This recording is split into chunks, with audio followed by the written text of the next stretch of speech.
everybody, and welcome. Today I'm actually going to go over the if statement. Now, you might be asking why. Well, I might want to recap a little bit and actually go over the nots, not just make mistakes over the nots. Because when I tried to go over that, I made a mistake, and it's really stupid. But yeah, and we're actually going to go over ands and ors, which are also extremely important. Because they're basic logic, you know. You're going to need them at one point, unless you want to be inefficient. So, x equals 5, y equals 7. No, actually, we're only going to need one variable for this. So, if x equals 5 or x equals 6, then, print x is 5 or 6. Now, what does that exactly mean? Well, that means if x, well, that should be a little bit obvious. If either of these conditions are met, then it'll print that. Oh, did not mean to do that. And else, yeah. Oh, and, I can't stress this enough. Don't forget the end. It auto-indents it for me, but should for you too. But if it doesn't, then just remember, don't forget the end. This is extremely important, and I don't know why I didn't go over this. This is like the most important well, one of the most important things for the if statement. If there's no closing end, if I just removed it, it wouldn't work. So yeah, x is not 5 or 6. So let's make x 5, and let's see what it'll print out. It should print out x is 5 or 6. Yep. But if we make it 6,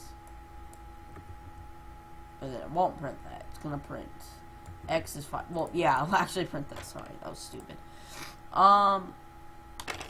Let's use the and statement now. So if x equals, well, actually, I'm gonna go over something a little bit more complex. So you can do something like this, or x equals 6 and y equals 5 or y equals 6. You can have little parenthesis conditions, and yeah, just think of it like this. If this condition is met, then pretend this is a true if the condition is met. So if true and true, then true. But if true and false, then false. If false and false, obviously, then false. But you could put a not gate to invert that. So yeah, we're gonna get a little bit complex with the logic here, but yeah, so x and y is 5 or 6. X and y is not 5 or 6. This goes over basic boolean logic, which is really important. This is like extremely important for anything. It's probably as important as events are, which we'll go over that more later. So x equals 6, y equals 5. But what if we change one of them to 7? Because as we all know, that's not one of them. So it won't work if one of them is 7. But however, if we use a special little not gate here, should, you know, wait, let's change them both to 7. Come on. Actually, we're gonna need to put this in parentheses if we want to invert all these inputs, because the main goal of the not is to invert the inputs. So, we had to put the parentheses, but it nevertheless worked. If not, so basically we just inverted both of these conditions.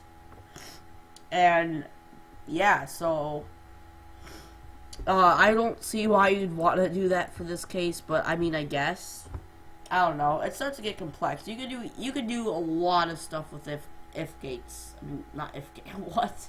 Sorry. You can do a lot of stuff with ifs if you want. Yeah, so that is pretty much it. I hope you guys enjoyed, and in the next tutorial, I promise this time I'm going to go over functions and stuff. So I hope you guys enjoyed, and see you guys in the next tutorial. Goodbye.